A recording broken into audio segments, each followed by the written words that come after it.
Assalamualaikum warahmatullahi wabarakatuh. Selamat pagi sobat sehat semua. Senang ketemu kita kembali di channel live Instagram @rscm.kencana bersama saya Ita Oktavia. Selama 45 menit ke depan kita akan berdiskusi. Topik kita hari ini adalah diabetes di masa pandemi.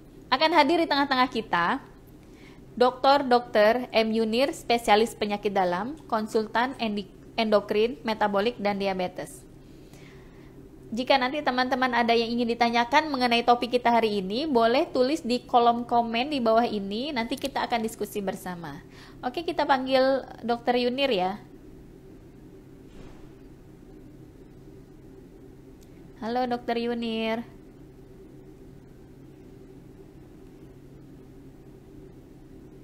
Halo Dr. Yunir. Halo Dr. Yunir. Halo Dr. Yunir. Assalamualaikum. Halo. Ya. Sudah Apa terdengar kabar suara ya saya? dok? Kedengaran suara saya dok? Halo?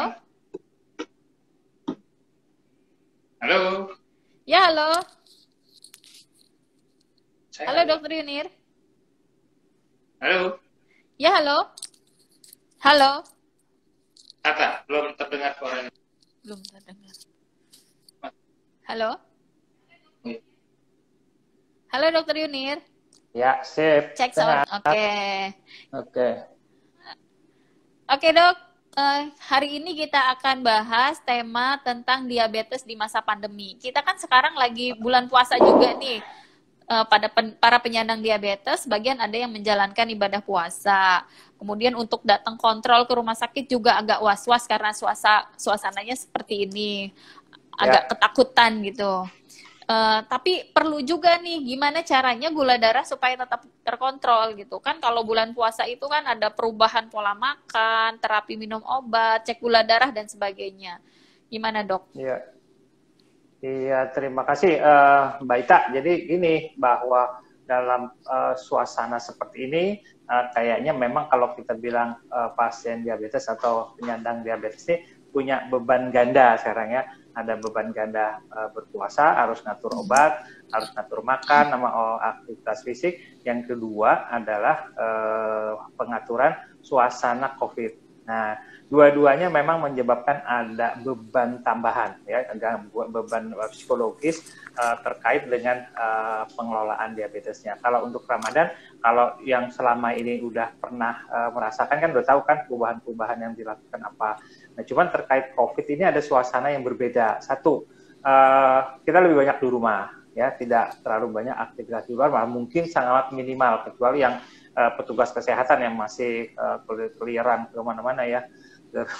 Jadi artinya yang banyak di rumah itu justru godaannya makin banyak. Jadi setelah buka puasa, nongkrongnya di depan meja, depan TV, terus aktivitas fisiknya jadi lebih sedikit ya. Biasanya lari ke masjid, atau bukan lari sih ya, sholat di masjid kan mesti jalan. Terus sholatnya yang rakaatnya panjang, bisa sampai yang paling 23. Nah kalau di rumah rata-rata sholatnya jadi pendek, cuman yang 11. Jadi artinya aktivitas fisik yang berkurang, godaan makanannya menjadi lebih tinggi. Nah kalau tidak disiplin banget, rada-rada susah tuh. Jadi itu yang perlu diperhatikan, karena secara tidak langsung biasanya karena psikologisnya ada di rumah ya, aktivitas di rumah ya kisarannya kan antara kamar, ruang TV, meja makan, kamar mandi. Terus kalau yang halamannya gede masih lumayan bisa nyapu-nyapu ya, bisa nyabutin rumput gitu olahraga. Kayak gitu, suasana perbedaan. Kalau obat sebenarnya memang ada kaitannya beberapa obat yang terkait, mungkin ya, karena ini baru datanya belum banyak, antara penggunaan obat-obat yang memperbaiki gula darah, tapi memperberat resiko atau kalau infeksi jadi lebih berat. Tapi itu masih belum terlalu jelas, jadi kita belum langsung memodifikasi obat-obat yang ada terkait dengan COVID. Jadi obat yang ada selama ini ya lanjut-lanjut aja, kecuali memang obat yang sudah dikontraindikasikan untuk pasien diabetes gitu. Ya. Okay. Dok, ini sebelum acara ini tadi saya sudah dapat titipan pertanyaan. Gini, jadi kan kalau puasa itu tadi pengaturan obatnya jadinya gimana, Dok? Gitu. Kan Nah, biasanya yang sehari 2 kali gitu. Jadi yang kan makannya tadinya sehari 3 kali menjadi hanya 2 kali. Terus obatnya juga gimana gitu. Biasa gini tak, kalau yang berpuasa ready mau masuk puasa atau yang udah menjalankan ibadah puasa kan level gulanya relatif terkontrol baik lah ya. Biasanya kalau yang jelek tidak sarankan untuk berpuasa. Nah, pengaturan obatnya sih sebenarnya simpel-simpel aja. Kalau obat yang biasa diminum umpamanya yang sederhana hanya yang pengaturan makan dan olahraga. Itu kayaknya kan nggak ada obat-obat yang dirubah kecuali menyesuaikan aktivitas fisiknya. Terus kedua, kalau obatnya satu macam, yang biasanya diminum pagi hari sebelum berangkat kerja, itu biasanya digeser ke waktu maghrib setelah buka puasa. Ya, jadi minum obatnya digeser ke sore. Mesti diingat ya, minum obatnya setelah beduk ya, jadi bukan sebelum beduk. setelah beduk baru minum obat, jadi digeser. Batal puasanya kalau sebelum beduk. Kalau minum yang 2 kali pun juga masih memungkinkan untuk diatur pagi dan sore, digeser jadi sahur dan maghrib. Cuman yang untuk sahur biasanya dipotong separuh. Yang tadinya umpamanya 4 mg, potong jadi 2 mg. Nah itu yang simpelnya. Kalau yang 3 kali biasanya digabung yang umpamanya 3 tablet. Yang 2 tablet dipindahin ke maghrib, yang 1 tetap waktu sahur. Nah, itu secara keseluruhan seperti itu. Nah, nanti yang perlu diingat adalah pada hari-hari berpuasa, biasanya hari-hari pertama tuh, tolong yang punya alat periksa gula darah, lakukan pengecekan gula darah yang menjelang sahur, terus biasanya beberapa jam setelah sahur, terus tengah hari bolong, terus sore hari menjelang buka puasa. Ini untuk melihat pattern, apakah perubahan pola makan, aktivitas fisik dan obat yang dirubah waktu menjalani ibadah puasa mengganggu atau tidak, atau menunjukkan gulanya masih tetap stabil atau tidak. Kalau tidak, berarti kita akan merubah lagi atau memodifikasi gitu. Nah, biasanya yang begini harusnya sudah bisa dilakukan 1-2 bulan sebelum masuk bulan Ramadan. Puasa, gitu. Ya. Dok, resikonya apa sih Dok kalau obatnya nggak diatur gitu? Biasanya pasien-pasien yang merasa pede banget gitu ya, sampai nggak ngerubah. Itu ada beberapa resiko, biasanya hipoglikemi pada waktu kalau obatnya nggak dirubah ya. Karena biasanya minggu pertama, minggu kedua ada penelitiannya konsumsi makanannya menjadi turun, kalori yang dimakan. Jadi ada resiko terjadi hipo. Nah, kalau itu yang terjadi, biasanya nanti ada tanda-tandanya itu. Biasanya menjelang jam 11, jam 12, udah keliangan, pusing, sakit kepala, berdebar-debar, terus keringet dingin. Nah, kalau udah model seperti itu, kalau punya alat, baiknya kecek. Kalau gulanya sudah di bawah 90, baiknya dibatalkan. Jadi kalau gula darah di bawah 90 harus dibatalkan supaya tidak terjadi hipoglikemi. Tidak berlanjut hipo. Ya, apalagi kalau itu jam-jam 10, jam 11 sudah terjadi 90.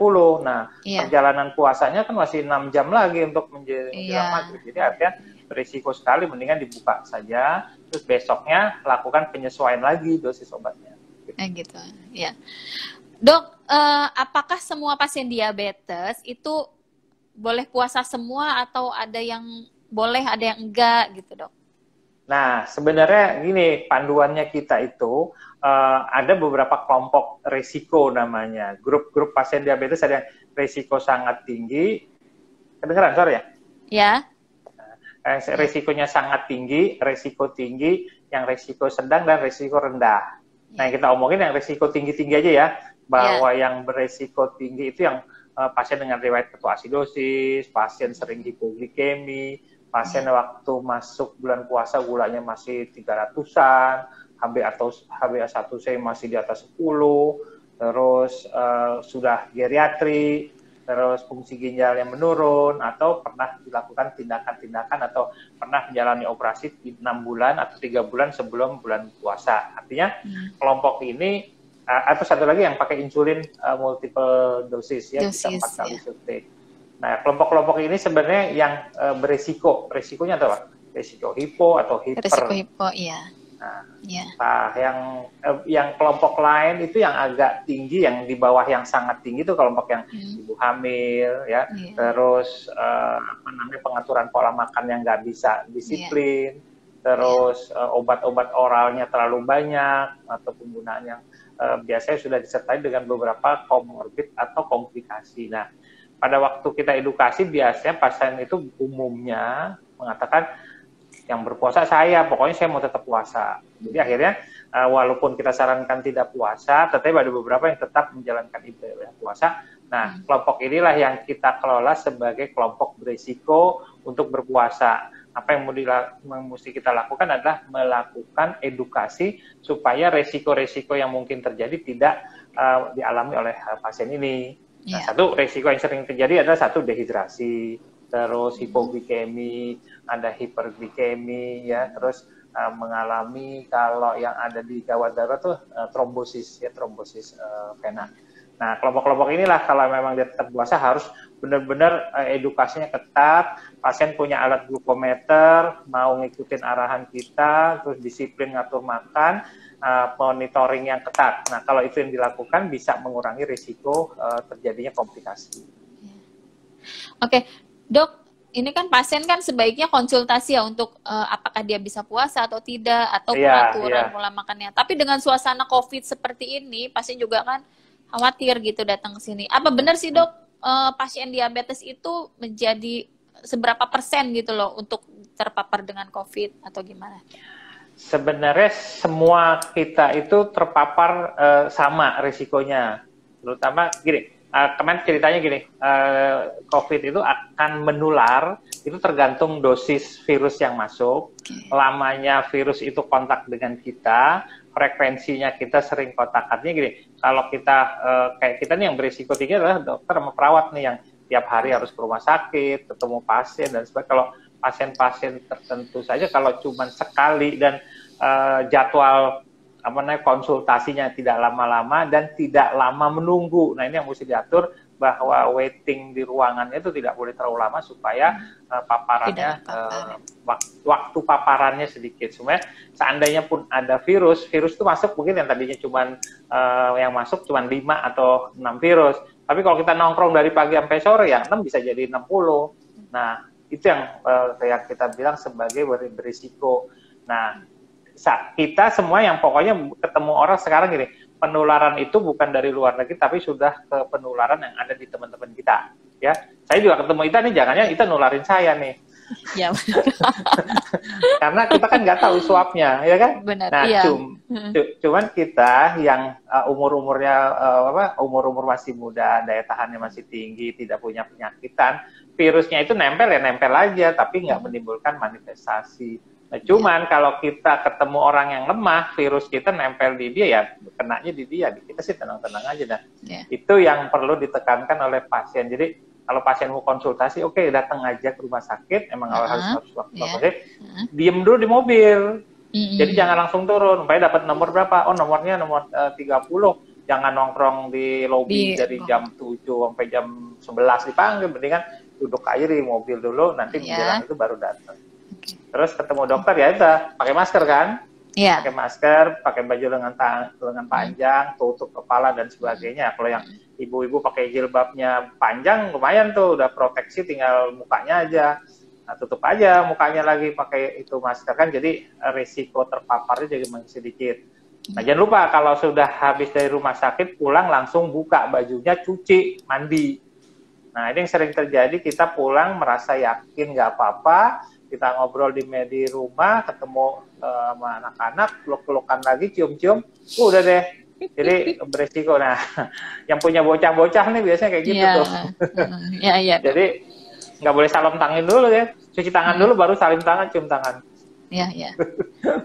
Nah, itu beberapa resiko yang mungkin bisa dihindari kalau emang pasien itu harus berobat ke rumah sakit, dan nggak usah khawatir. Tapi beberapa rumah sakit kan melayani online tuh, telepon dulu, boleh aja. Ya, kebetulan rumah sakit kita juga melayani konsultasi online, Dok. Oke, Dok, ini ada yang bertanya dari Dian Arihansa.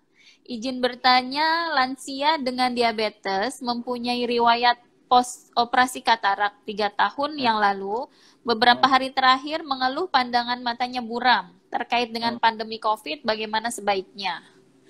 Jadi agak was-was nih kayaknya.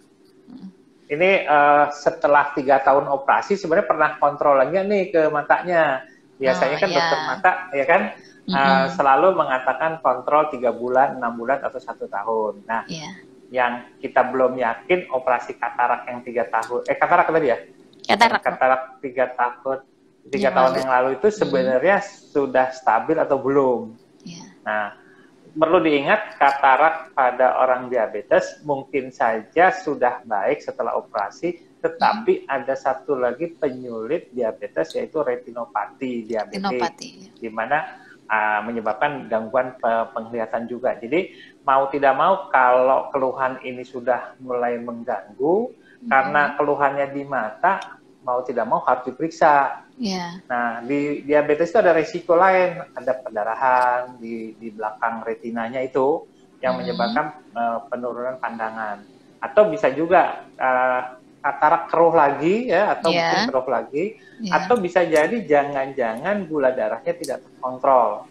Jadi pada waktu gula tidak terkontrol, biasanya pandangan yang orang yang pakai kacamata kan harus ganti-ganti tuh. Kacamatanya nggak cocok lagi. Nah, biasanya pada saat hiper atau pada saat gula darah tidak terkontrol, itu bisa menyebabkan penurunan pandangan. Jadi banyak faktor yang mungkin menjadi penyebab. Yang perlu dipastikan mesti cek gulanya dulu kali ya. Kalau gulanya memang ternyata tinggi banget, ya nanti ke dokter mata juga biasanya atur dulu deh gulanya, nanti baru konsultasi lagi kan, bisa gitu. Iya. Oh iya. Jadi harus datang kalau kayak gini ya dok, untuk mengecek apakah memang itu katarak atau penyakit mata yang lain gitu ya dok. Iya. Gitu ya. Tapi pasti dipastikan dulu gula darahnya harus terkontrol ya dok ya. Ya, cuman kalau dokter mata ya kalau kita yang penyakit dalam masih bisa menganalisa dari kelainan fisik atau keluhannya. Tapi kalau dokter mata rada-rada susah karena harus melihat. Ya kan dia harus ngintip, matanya harus diintip, lihat kataraknya, lihat retinanya, apakah bagus atau tidak. Dok, harus segera konsultasi nggak sih dok, atau bisa ditunda gitu dok? Nah, ini tergantung sebenarnya. Kalau keluhannya menurunnya pelan-pelan, artinya tidak mendadak, itu biasanya proses kronis yang kayaknya nggak terlalu buru-buru. Ya kan biasanya keluhan ini sebenarnya udah terjadi perlahan-lahan. Nah, kecuali yang tiba-tiba, umpamanya tadi malam dia masih nonton TV, masih nggak ada keluhan, tiba-tiba bangun pagi matanya gelap. Nah, itu yang kita bilang ablasio retina, retinanya lepas. Nah, itu biasa kalau lepas itu langsung gelap, atau mungkin gelap separoh. Jadi kalau mata kita ngelihat pandangan tuh bulat, sama pada orang yang akut ablasi atau retinanya lepas atau copot, itu bisa pandangannya tinggal separoh. Atau seujungnya tuh ada yang gelap, kayak ditutupin ditutupin suatu kain bulat itu nutup di situ, jadi kayak ada bintik bentol-bentol hitam. Nah, yang begini-begini biasanya akut, harus segera. Karena kalau enggak nanti permanen, nggak bisa balik gitu, kasihan. Oke, semoga menjawab ya. Ini ada pertanyaan lagi dari Abdillah Agustian 01. Kalau penggunaan insulinnya melebihi 60 unit per hari, boleh puasa nggak dok? Nah, ini yang kita bilang kelompok berisiko sangat tinggi. Ya, puasa tidak puasa sebenarnya kalau 60 itu dibagi dalam 4 kali pemberian, kan pengguna insulin yang ada itu macam-macam. Ada yang 2 kali, ada yang cuma 1 kali malam saja, ada yang harus malam sekali ditambah mau makan 3 kali. Jadi tergantung nih, disitu disebutkan nggak berapa kalinya sehari? Nggak, dia nggak sebut, hanya 60 unit saja. Nah, kalau kita berpikir yang biasanya kalau cuma 1 kali sampai 60 itu jarang ya. Mungkin itu yang dibagi menjadi 3 atau 4 kali pemberian. Sebenarnya mungkin dia 3 kali 10 atau 3 kali 15, ditambah lagi 15 yang malam umpamanya, jadi 4 kali. Nah, kelompok-kelompok ini sebenarnya kalau mau berpuasa tergantung kondisi gula saat menjelang dia puasa. Apakah sudah terkontrol baik atau tidak. Artinya dosis yang sudah ada itu sudah memadai untuk mengendalikan gulanya atau tidak. Karena kalau sudah terkendali dengan baik, pengaturan puasanya lebih mudah, lebih gampang, dan insulinnya lebih mudah. Yang malam biasanya tetap disuntik, tapi dosisnya diturunin 20% atau 10%. Terus yang untuk makan pagi dipindah ke sahur. Ya, tergantung makan pagi sama makan sahurnya, kira-kira porsinya sama nggak? Kalau porsi sahurnya turun, biasanya kita sarankan dosis yang suntik pagi diturunkan sekitar 20% waktu sahur. Gitu. Nah, itu nanti yang makan siang kan kosong. Berarti suntik siangnya dikosongkan, tidak usah pakai suntik insulin.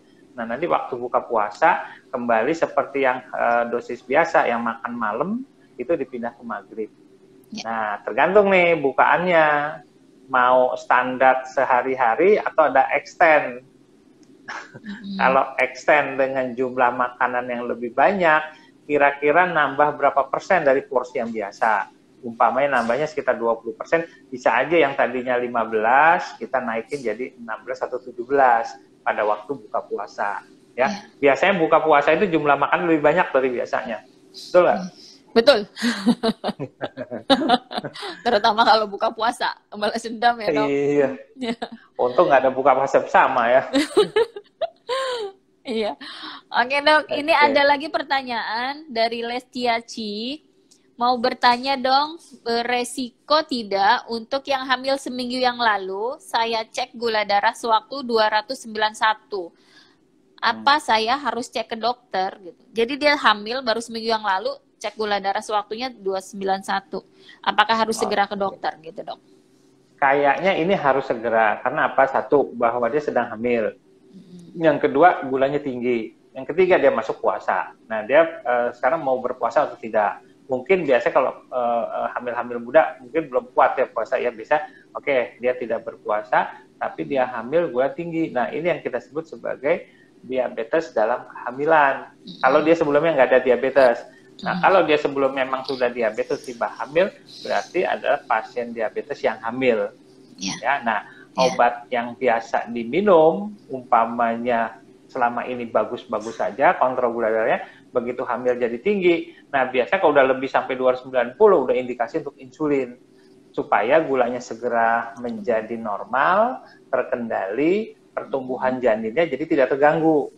Ya, makin tinggi kadar gula darahnya dan makin lama terjadi selama kehamilan, berarti resiko yang dihadapi oleh bayi yang dikandung itu akan makin besar. Bisa nanti bayinya besar, terus pertumbuhannya tidak maksimal, atau nanti bisa keguguran di usia-usia 4-6 bulan gitu ya. Jadi kayaknya jangan ditunggu sampai COVID-nya berlalu, mendingan lakukan konsultasi dulu ya. Kalau punya alat mendingan bikin pemeriksaan gula darah di rumah dulu kali ya, sebelum makan, sesudah makan, terus sore atau malam, terus nanti waktu konsultasi dokternya udah ready, oh ini polanya bisa pakai insulin yang berapa kali gitu.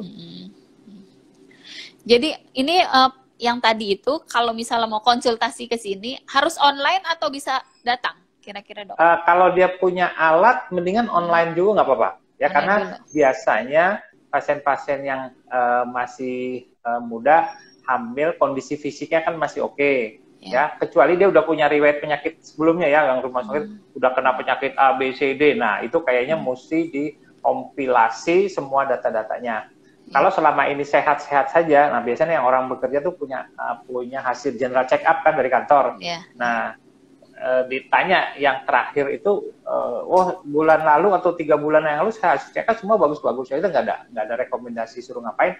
Nah, kita yakin bahwa itu orangnya kondisi sehat. Berarti mungkin itu bisa konsultasi by phone aja, asal punya alat periksa gula darah. Jadi nanti kita bisa menyarankan yang mana yang harus dikoreksi dengan obat apa yang mesti ditambahin gitu. Jadi boleh bisa itu, dilakukan. Itu yang mungkin boleh. Jadi bisa telekonsultasi. Oh ya, untuk yang ingin telekonsultasi ke RSCM Kencana boleh hubungin WA di nomor ini atau hubungi call center kami di 1500135. Nanti akan dipandu bagaimana caranya bisa telekonsultasi di RSCM Kencana. Ya, Dok. Oke, lanjutkan pertanyaan berikutnya. Izin tanya, Dok, dari Riza Melia Bashir.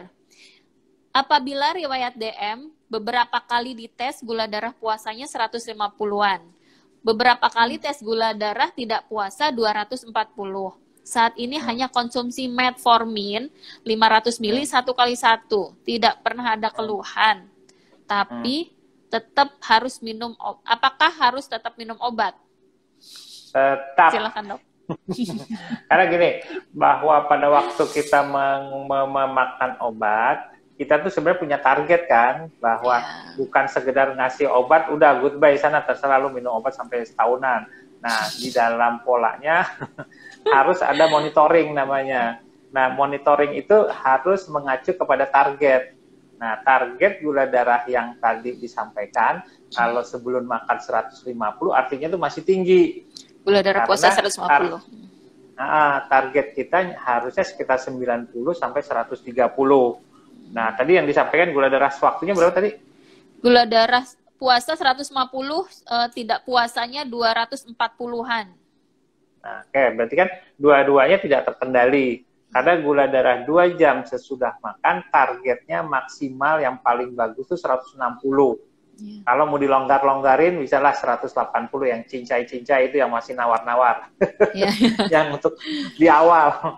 Nah, jadi kalau masih jauh dari level target yang kita mau, artinya dia itu gula darahnya belum terlalu terkontrol dengan baik. Artinya obat yang diminum mungkin kurang, pengaturan makannya mungkin kurang juga, kurang disiplin artinya, atau olahraganya kurang. Nah, kalau olahraga dan makannya sudah benar, metformin yang 1 kali mendingan naikin jadi 2 kali, jadi 1000. Ya, supaya ini kayaknya cuma dikit lagi karena cuma 150 sama 200 berapa tadi. Nah, itu dengan metformin 1 jadi 1000 atau mungkin nanti bisa jadi 1500, rasanya sih ini masih tercover ya. Tapi sebaiknya konsul ya. Benar nggak? Olahraga. Sebaiknya konsul. Tapi ini konsul bisa by phone ini yang begini, masih kondisi awal kita bilang. Iya. Oke, pertanyaan yang berikutnya dari Lestiaci. Saya hamil 6 bulan. Saya puasa dan sebelumnya tidak diberikan obat karena gulanya 162. Itu 2 bulan yang lalu. Bayinya masih di bawah 1 kilo. Gimana, Dok? 1 kilo untuk 6 bulan ya? Iya, 6 bulan. Kayak gula masih darah sesuai nggak dengan minum obat, terus gula darahnya 162. Jadi gini, itu gula darah mesti dibedakan ya Ibu ya, bahwa ini gula darah sewaktu atau gula darah yang puasa sebelum makan pagi. Nggak disebut ya? Nggak disebut. Nggak disebut. Nah gini, jadi nanti kalau punya alat, baiknya periksa pagi sebelum makan pagi. Nah kalau Ibu kan umpamanya berpuasa, tolong aja periksa gula darah sebelum sahur. Itu sama dengan gula darah sebelum makan. Terus setelah sahur 2 jam, kira-kira jatuhnya jam berapa? Jam 7 kali ya. Jam 7 cek lagi gulanya, pakai alat sendiri aja. Nah, kalau gulanya ternyata yang puasa lebih dari 93, ya genepin lah 95. Terus yang 2 jam sesudah makan lebih dari 120, artinya ini uncontrol. Artinya kelebihan bukan berat, gulanya di luar batas kendali. Nah, biasanya begini-begini harus diintervensi karena kalau tidak nanti akan terus berlanjut sampai kehamilannya selesai. Nah, biasanya kalau yang masih ringan, supaya gulanya naik-naik sedikit, coba atur makan dulu. Nah, suruh diet dulu 2 minggu. Terus kalau hasilnya ternyata bagus, oke lanjutkan dengan diet yang sudah ada. Nah, mungkin diet juga ini nggak perlu datang juga nggak apa-apa, bisa konsultasi by phone nih dengan ke ahli gizi. Kan nanti bisa ditunjukkan gambar-gambar contoh makanan, umpamanya diperhitungkan kebutuhan kalorinya 1.500 atau 1.700. Nanti ahli gizi akan nunjukin tuh, nih makan yang ini jumlahnya segini. Nah, kalau itu sudah dilakukan selama sekitar 2 minggu, terus cek lagi gulanya, ya sudah mencapai target nggak? Kalau belum mencapai target, udah baiknya konsultasi untuk meminta dokter yang merawat untuk mengendalikan gulanya. Pilihannya pakai apa? Ya, ada beberapa informasi sekarang boleh pakai obat oral 1 macam, atau kalau memang terlalu tinggi, sebaiknya pakai insulin dari awal. Dok, apa sih pentingnya pada ibu hamil ini gula darahnya tetap terkontrol? 1, resiko pertumbuhan janin. ya. Janinnya bisa besar banget. Kita bilang giant baby ya, lahir udah 6 kilo. Jadi udah kayak anak bayi umur 3 bulan. Nah, itu yang satu. Yang kedua, bisa jadi kalau ada gangguan di perut, bayinya nggak tumbuh baik. Jadi intrauterine growth retardation. Mungkin berat badannya jadi kecil, terus beresiko untuk terjadinya gangguan. Ya, mungkin nanti pada waktu lahir dia mengalami hipoglikemi, atau mungkin ada cacat. Ada beberapa cacat yang bisa disebabkan oleh karena hiperglikemi. Ya, oke. Dok, ini ada pertanyaan dari Tami Wulanda. Halo Dokter Yunir, favorit aku katanya. Waduh, alhamdulillah. Punya fans si Dokter Yunir. Bolehkah tipsnya supaya penyuntikan insulin biar nggak sakit, gimana caranya? Terus lokasinya di mana aja? Mama mertuaku pakai Novorapid dan Lantus 1 kali 4 kali suntik. Jadi sehari 4 kali suntik pakai Lantus dan Novorapid. Gimana dok? Siapa yang nyuntikin siapa? Anaknya apa nyuntik sendiri ya? Kalau yang nyuntikin yang lain mungkin nggak ikhlas nyuntiknya. Nggak, satu mungkin mesti dipilih jarum suntiknya. Kan sekarang jarum itu banyak macam-macam. Pilih jarum yang paling kecil. Sekarang ada yang panjangnya sampai 4 mili. Terus ada yang pokoknya kalau kita lihat secara mikroskopik, ujung jarumnya tuh sisinya tuh banyak, lebih tajam ya. Itu yang ada model-modelnya seperti itu. Yang kedua adalah apakah dilakukan rotasi muter nggak nyuntiknya. Jadi dipindah-pindah. Jadi kalau kita nyuntik yang baik itu setiap sekali suntik jangan di tempat yang sama ya. Bayangin kalau kita mau nanam padi. Nah, pernah lihat padi nggak? Ita kayaknya bukan orang kampung nih. Orang kampung dok. Nggak bisa pulang kampung. Kalau nanam padi di sawah itu kan ada jaraknya tuh, ya satu pokok pohon dipindah. Nah itu jaraknya seperti itu di kulit perut atau di tangan. Jadi suntik yang pagi, nanti siangnya pindahin jarak 2 cm, 3 cm dari titik yang awal. Itu nanti yang makan siang, makan malam pindah lagi dan seterusnya. Jadi dibayangkan titik itu akan membentuk suatu pola seperti nanam padi. Jadi tidak menumpuk di satu tempat. Karena kalau numpuk di satu tempat itu akan menyebabkan jaringannya menjadi mengeras sehingga kalau ditusukin jadi sakit. Ya, itu salah satunya. Yang kedua mungkin sakit pakai alkohol kali ya. Jadi habis disuap dengan alkohol, alkoholnya belum kering udah nyuntik. Jadi alkohol itu yang menjadi perih karena pada waktu alkohol itu ketusuk di ujung jarum akan masuk ke dalam kulit. Ya, sehingga akan menimbulkan rasa nyeri. Yang ketiga bisa jadi karena pennya itu disimpan di kulkas. Jadi waktu mau disuntikan masih dingin, belum suhu badan. Jadi mesti diangetin dulu temperaturnya dengan suhu badan kita. Nah, ini adalah beberapa hal yang memang mungkin menjadi penyebab kenapa nyeri. Nah, kalau itu semua tidak terjadi atau semuanya bagus-bagus saja, bisa jadi ini adalah kelompok yang hipersensitif. Ya, yang hipersensitif. Nah, hipersensitif itu mungkin bisa daerah-daerah tertentu saja, umpamanya daerah perut. Nah, kalau memang begitu, coba aja digeser ke daerah lengan atau ke daerah paha untuk mengurangi komplain rasa nyerinya. Itu beberapa hal yang mungkin bisa menjadi penyebab nyeri ya. Jadi kemungkinannya banyak atau jangan jarumnya nggak diganti-ganti. Ya mungkin salah satunya barangkali ya. Karena dulu pernah ada pasien di sini ya dari Bengkulu, ini ceritanya seru banget. Jadi di Bengkulu itu dapat insulin dengan jarumnya. Nah terus waktu dia berobat ke sini udah 2 minggu atau berapa lama lah gitu. Ini jarumnya udah diganti berapa kali? Belum diganti. Sejak kapan? Sejak 2 minggu yang lalu. Loh, emang nggak dikasih tahu? Enggak, katanya dokternya nggak ngasih tahu harus ganti secara teratur. Jadi itu jarum 2 minggu dipakai terus-terusan. Nah, itu mungkin bisa menjadi salah satu penyebab ya. Karena makin lama jarumnya makin tumpul. Makin tumpul. Dan resiko infeksi juga kalau 2 minggu nggak diganti ya dok? Iya, betul. Ya. Jadi akan resiko ujung jarumnya kan jadi tidak steril. Iya, oke. Ini ada pertanyaan lagi. Saya pasien dari Henny Campbell. Saya pasien dokter Yunir. Dalam keadaan normal, Dulu. saya ingat nggak dok pasiennya? Dalam Siapa keadaan namanya? normal, Henny Campbell. Oh ya. Ya, dalam Gimana keadaan Bu, apa normal, kabar? dalam keadaan normal, saya sering suntik secara periodik di persendian jari atau telapak tangan. Karena takut berkunjung ke rumah sakit, apa mungkin sementara ini diganti obatnya? Jari-jari sering sampai Oke. bengkak. Begitu. Ya, biasanya gini, ini yang namanya penyakit trigger finger ya. Oh, iya. Jadi urat jari-jarinya tuh yang kejepit di di terowongan di jari. Nah, biasanya kalau udah pernah suntik, dia nanti muncul lagi di jari yang lain kan biasanya. Nah, biasanya mungkin obat yang oral itu sudah tidak terlalu baik hasilnya. Tapi untuk mengurangi keluhan lumayan, bisa aja minum golongan kayak meloxicam atau arkoxia, itu boleh aja diminum untuk sementara waktu sambil menunggu ke rumah sakit ya. Ini kan memang tidak emergensi, jadi cuman kan nggak nyaman, nanti nggak bisa bikin kue tuh, jarinya nggak bisa pegang-pegang.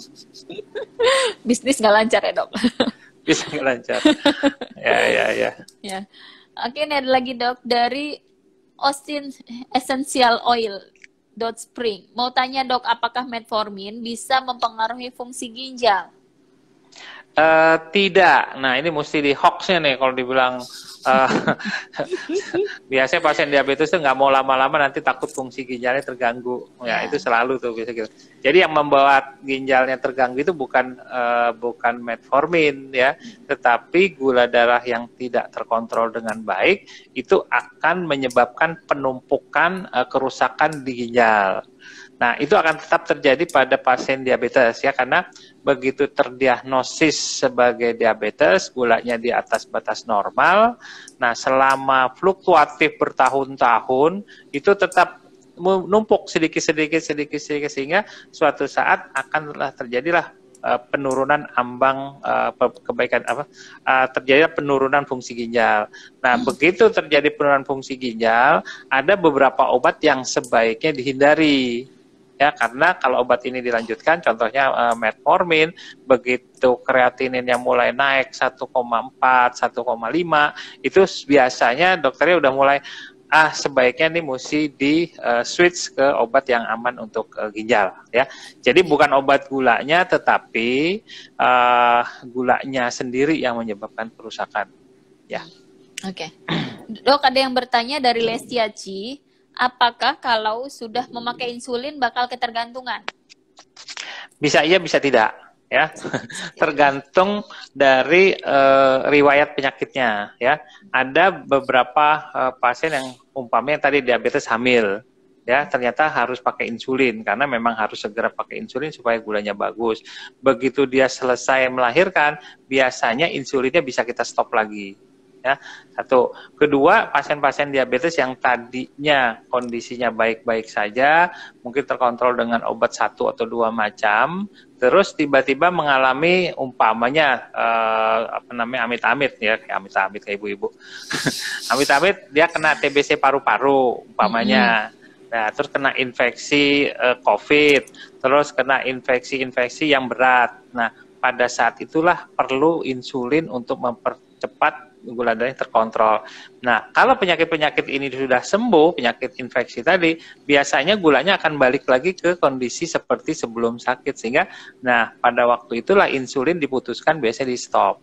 Nah, namun ada beberapa yang memang nggak bisa stop. Biasanya nih diabetes sudah pakai obat macam-macam, obat oral, ganti sana, ganti sini, kombinasi 2, 3, sampai 4, terus ada lagi penurunan fungsi ginjal, gangguan fungsi lever, sehingga menyebabkan obat-obat oral yang biasanya baik untuk kondisi yang lain, itu tidak bisa lagi diberikan atau tidak mempan lagi. Nah, biasanya di sini sudah terkaitan dengan memang terjadi penurunan fungsi pankreas yang sudah sangat berat. Jadi obat-obat minum ini sudah tidak menjadi pilihan lagi karena harus obat minum itu kadang-kadang membutuhkan fungsi pankreas yang masih cukup baik, walaupun tidak baik sekali, tapi masih bisa direstorasi dengan obat minum. Iya. Tapi pada kondisi yang sudah berat, di mana fungsi pankreasnya sudah jauh dari fungsi normal, biasanya sudah sekitar tinggal 20%, itu biasanya obat-obat minum itu tidak mempan lagi sehingga mau tidak mau pakai insulin. Nah, kelompok inilah yang biasanya harus stay pakai insulin terus seumur hidup, ya. Karena kalau kita lihat, perhatiin nanti kalau insulin stop pasti gulanya naik lagi gitu, ya. Jadi ada dua, memang bisa terkontrol terus pakai insulin, atau insulinnya bisa di stop setelah kondisi penyakit yang menjadi penyebab tidak terkontrolnya gula darah teratasi. Ya. Oke, ini pertanyaan berikutnya, kita bacakan 2 pertanyaan lagi karena waktunya juga sudah terbatas ya. Dari Danis, pagi dok, mau tanya, kenapa setiap memakai insulin selalu bentol-bentol dan gatal ya dok? Terus kalau diabetes, terus kalau ini diabetes, kan diabetes itu ciri khasnya adalah sering BAK, sering buang air kecil. Nah kalau ini pasiennya jarang buang air kecil dan BAB, itu kenapa? Jadi gini, pada awalnya, bentol-bentol ya, bentol-bentol ini bisa jadi karena reaksi alergi. Nah, alergi ini kalau umpamanya penyuntikan dengan insulin itu banyak macam, ya, banyak merek, banyak perusahaan, terus banyak konten yang berbeda-beda. Jadi suatu saat kalau memang alerginya benar setiap suntik langsung bentol, harus di-note tuh merek apa obatnya. Terus kalau umpamanya bulan berikutnya umpamanya masih belum terlalu keluhannya masih ringan, terus bulan depan dia dapat lagi obat yang sama, tetapi number produknya itu beda. Jadi kan ada serinya beda. Nah, kalau ganti obat baru dengan merek yang sama, hilang juga nggak? Bentol-bentolnya. Kalau tetap bentol-bentol juga muncul dengan pen yang berbeda, artinya memang konten dari insulin itu yang mungkin menyebabkan alergi. Nah, ada baiknya minta ke dokternya, minta ganti merek. Ya, karena masing-masing insulin itu mempunyai struktur molekul yang berbeda-beda, sehingga mungkin dengan ganti merek bisa mengurangi atau menghilangkan reaksi alergi. Nah, bisa juga itu kalau dari sisi insulinnya, bisa juga dari mungkin jarumnya tidak steril, ya. Tapi kalau ini setiap suntik bentol, artinya mungkin memang sepanjang pakai komponen yang sama, berarti menyebabkan bentol-bentol. Jadi artinya bisa saja ujungnya dia tidak tahan insulin, ya. Nah, insulin yang sekarang juga nanti harus dibedakan, ada insulin yang analog atau insulin yang dari human, dari yang gennya manusia. Nah, bisa jadi nanti dirubah lagi menjadi insulin yang zaman dulu yang masih original, ya. Jadi mesti diskusikan itu kalau sama pasiennya ke dokternya, ya. Ya. Terus yang tadi buang air kecilnya kan kalau orang diabetes kan banyak. Nah, ini pasien buang air kecil sedikit dan BAB-nya juga. Kenapa itu, dok? Nah, itu yang kita bilang dulu trias atau gejala khasnya itu 3P. Nah, tapi sekarang ini kebanyakan pasien tidak mengeluh ada 3P lagi walaupun gulanya sampai 500, ya. Jadi mungkin sensornya di ginjalnya sudah berubah dengan gula yang sudah lama, sensornya mungkin lama-lama adaptasi sehingga mau gulanya berapapun tidak menjadi penyebab signal kencingnya itu muncul. Nah, itu yang terjadi mungkin, ya. Terus buang air besar bisa jadi, gini, satu lagi mesti hati-hati kalau sudah lama diabetes, bisa terjadi namanya neuropati perifer, ya. Jadi kadang-kadang malah justru susah kencing, jadi ketahan. Nah, tapi biasanya kalau yang tidak ada keluhan ini, biasanya yang tadi saya bilang, mungkin memang sudah tidak sensornya dia udah tidak bagus. Oke. Dok, ini pertanyaan terakhir. Assalamualaikum dok, mau tanya apa resiko jangka panjang minum metformin? Karena ibu saya saat ini sedang konsumsi metformin rutin. Silakan dok. Satu yang sering terjadi adalah pada diabetes yang sudah lama kan ada kemungkinan terjadi neuropati perifer. Nah, neuropati perifer itu salah satunya adalah sistem saraf perifer di lambung atau usus. Nah, dengan adanya neuropathy perifer, susunan saraf itu menyebabkan tidak di relaksasi di usus-usus itu terganggu, sehingga pasien diabetes itu sekitar 10-20% suatu saat akan muncul keluhan lambung, namanya gastroparesis. Nah, kalau gastroparesis sudah terjadi, dikaitkan dengan si metformin itu juga sekitar 10-20% itu akan menyebabkan efek samping gastrointestinal atau efek samping pada saluran pencernaan, terutama lambung. Keluhan yang sering muncul adalah kembung, mual, terus ada beberapa yang mencret. Ya, kembung itu yang sering terjadi. Nah, itu juga tergantung juga dari dosis ya. Kalau dosisnya cuma 500 atau cuma sampai 1000 itu belum muncul. Tapi begitu dosisnya jadi 1.500 atau sampai 3.000, itu keluhannya akan muncul. Nah, kalau itu yang terjadi, biasanya si metformin kita coba diturunkan dosisnya, terus diganti obat lain, dikombinasi dengan obat lain, atau metforminnya mau tidak mau di stop. Ya, kalau udah stop nanti dievaluasi seminggu, biasanya langsung hilang tuh keluhan lambungnya. Nah, kalau dia pengen cobalah sekali lagi, kalau udah sembuh terus dimulai lagi pakai metformin, terus muncul lagi, ya udah 100% nggak boleh pakai lagi metformin karena akan muncul lagi. Tapi itu hanya pada 10-20% pasien ya, nggak semua. Ya. Oke, mengingat waktu, Dok. Ini seru banget kayaknya. Karena sulit ketemu dokter, jadi banyak yang nanya di sini kayaknya. Boleh nambah 1 jam lagi? Wow. Buat sobat sehat semua, kita bisa kalau ingin banyak yang ditanya lagi dan ingin konsultasi, kami membuka layanan telekonsultasi, gitu.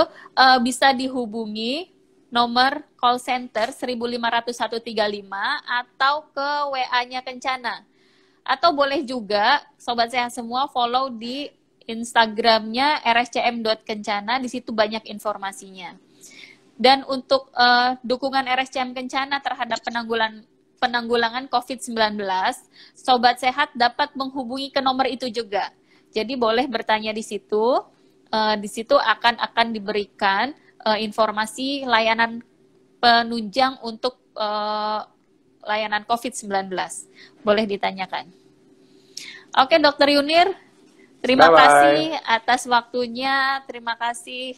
Mudah-mudahan nanti lain waktu kita akan diskusi lagi. Ada diberi kesempatan untuk berdiskusi karena kayaknya banyak juga nih pertanyaan-pertanyaan dari sobat sehat semua. Oke, Dokter Yunir. Ya. Terima kasih. Terima kasih. Assalamualaikum warahmatullahi wabarakatuh. Waalaikumsalam warahmatullahi wabarakatuh. Alhamdulillah. Aja, bagus. Baik, sobat sehat semua, nantikan IG Live rscm.kencana berikutnya. Ikuti terus informasinya di akun ini. Semoga ini bermanfaat untuk sobat sehat semua. RSCM menolong memberikan yang terbaik. RSCM Kencana melebihi harapan pelanggan. Dadah. Assalamualaikum warahmatullahi wabarakatuh.